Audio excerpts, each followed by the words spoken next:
What's going on? I'm Brandon Carter, Brandon Carter 211, Brandon Carter 211.com with the artist OG Muffy Johnson and the producer. Laugh, right? I had to make sure I got it right because, my mind's going crazy. So they are the creators of the new poet album. I can call it poet album. Spoken word, yes. all that. The artists. And it's called Black and Red Book, right? The Black and Red Notebook. All right, the Black and Red Notebook. Crazy. So tell me, what is it about? The Black and Red Notebook is about a lot of things, honestly. It takes a lot on personal situations that I was in, as far as being in relationships, family drama, being black. It's something on there for everybody to listen to. It's literally, it's my little baby. When did you start the creative process to do this? When did you know, this is my vision, this is what I'm going to do? It was her. She was she was just like, hey, you should do a poetry EP. And I was like, what? What are you talking about? And she was just like, yeah. And I was just like, nah. And then I thought about it for a day or two. And then I was just like, and then she texted me and was just like, if you think about it, if people want to listen to poetry, the only place they have to go is open mics. She was like, or read it. And she was like, where do people go to hear poetry? She was like, this has never been done before, so let's do it. And I was just like, well, since you put it that way, then let's do it then. Okay. So you're the producer. Yeah. So where did you come from with this idea to get it to her? Like she said, I've never heard poetry being recorded to where, oh man, that's one of my favorite poems, I gotta hear that again. How do you do that? You gotta follow this person around on tour or something like that. That's a little excessive. You should just be able to buy it like you buy your favorite artist's album. That's how I feel. What did you get out of the process? What did it do for you? It made me more confident as a writer, honestly. I wasn't humble before as a writer, but I had never recorded before, and it was a very, very draining process. Were you scared? Were you nervous? Oh my God, I was scared. I was nervous. I was a wreck, honestly. The first couple of times we recorded, I was a wreck. I felt like I was. I completely felt like I was, and so it made me feel more confident. And now that it made me be able to have a lot of in my bag. So when I do go out and somebody asks me spit a poem, I have so much to choose from now. So yeah. What was the structure of the album? Where did it come from? How did you break it down? Honestly, she already wrote the poems or was writing in the process of writing them. She did the whole, I want this song here, I want this song there. She basically took over the whole writing. Yeah, that was her. She did all the writing. This is what I want. Now do it type thing. Oh, no, I was not like that. It was a great union because I would tell her I'm like, oh, I want this. I wouldn't. I'm not really musically educated as she is, as far as her being a producer and everything like that. But I can describe what I want to hear, and I would use those words, and she would make it happen like that. So that's how it happened. But I don't know how I placed it. I knew I wanted it to flow a type of way. And so that's what made me open up the entire EP with Little Black Girl. And I knew I wanted it to end on a very, very eye-opener. I wanted the last track to be damn. So that's what made me actually go ahead and end it with Try Us. And then everything in the middle was just it was just more so of which shitty poem am I gonna put here? And then with Nas, I was I had to position Nas perfectly on the entire EP. So yeah, it was just I just wanted it to flow when you listen to it. I wanted to listen to it from to start to finish and flow, and it makes sense. Did it ever become overwhelming for you, where you felt oh, I got to a point where you feel like you can't do it? I don't think I've ever got. I don't think I had ever gotten to the point where I felt like I couldn't do it, but it was overwhelming, especially because I kind of just threw a date out there, and it was just she was just oh, you wasn't just gonna discuss this with me, so it was just I'm like, well, we gonna get it done. So it was the last night of production was very overwhelming. I was I didn't think we were gonna get it done, but we did. We got it done 3:00 in the morning, but we did. What did you learn about yourself through this process? I learned that I got bars. That's what I learned. I learned that as a poet, you're good with words and everything like that. But, I'm a fan of lyrics. When it comes to like the rappers that I listen to, I'm a fan of lyrics. And I've always wish I had the rapper voice or something like that to be a rapper. But, when after writing the poems on the EP, I was just like, yo, I got bars. I might get a ghostwrite.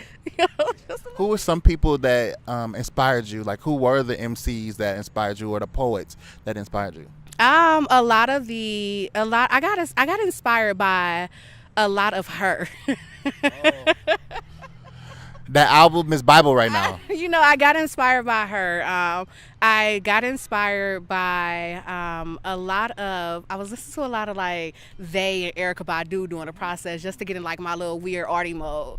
And of course the personal people in my life, Little Black Girl was inspired by my siblings, and Nas was inspired by my friends, actually. I just took situations that my friends had all been in, and I just kind of wrote about it.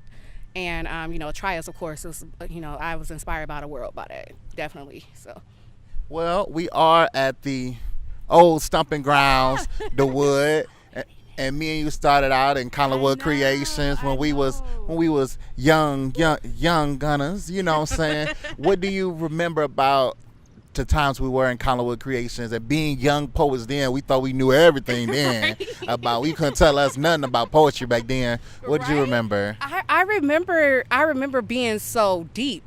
In the ninth grade, I was like, why am I this deep? I remember when that first edition of the the book came out, and a thing called rape was in there, and I was like, why did I write that? I don't know where that came from, honestly, and it was so big, everybody around, it took to the whole school, everyone was asking me, was I raped in there? I was like, no. I'm like, I don't know where I pulled to this day, I don't know where I pulled that poem from. So Collinwood Creations really, really made me realize, oh, I'm a deep ass writer. I got so many poems that I look back and I'm like, you was not even in love like that. I'm like, you was not in love like that. So I don't even know where those poems come from. But it was literally a good time. What's your baby on the album? Oh, I know you love all of them, but do you have a baby like this mine? Probably, you know what? And I don't know if it's okay for an artist to say this, but I don't care. My favorite is I Ain't For Play. I Ain't For Play is probably my favorite because of the rawness and the realness that's in it, and then I was spitting bars in that poem as well too. So I Ain't For Play, that's my little baby. I would say Little Black Girl, but Little Black Girl I didn't intend on it to be as prodigious as it is now that everybody has listened to the album. I promise you, I was just writing Little Black Girl to get it out, honestly. And I was just like, of course I gotta put this on the EP. It was one of my favorite, it meant so much to me. But my baby has to be I Ain't For Play. I Ain't For Play, it had to be structured perfectly, especially with the bars that I was spitting in there. So it had to everything had to the way I said stuff and everything like that. It took us a while to finish that. What, as a producer, do you have a baby? I would probably say track 5 or Since I've Been Loving You. Yeah. From the producer side. Yeah. What did you find about yourself, producing this album as a producer? I would have to say that I was able to take her orders and just do it correctly the first time. It was effortless, the whole thing with her just communicating exactly what it is that she wanted, and just for me to just do it. She did it effortlessly. Okay, that's really, I really just be good. sitting there what did you do? Oh, okay, that sounds raw. All right, where do you want to take this album? I want to take it wherever it goes. Honestly, the reason behind it was because I just wanted to make my mark, and I wanted to create history, and I just want to be able to say I left the world with something. I want my kids are amazing, and they're writers, ironically. So it's dope for them to be able to hear me and everything like that. I want to do any and everything. Of course, I want to do remixes soon. I want to perform it. I hope I can tour it. All of that. I want to do everything with it. I want to say you inspired me because we came from this place, and to see, from where we came from, writing poetry, and to see you have a literal poem album out, like that's so lit. Like we literally in Collinwood Creations book, you know what I'm saying? Right. And now you're amazing. I love you so much and so proud of you. Seriously. Oh my God. And where can they find the album? It's gonna be everywhere. It's gonna be everywhere. Apple Music, iTunes, Spotify, Tidal, Pandora, YouTube, Amazon Music, Google Play, or Google Music. I think that's what it's called. It's everywhere. Can people get physical copies right now yet, or that's coming no. soon?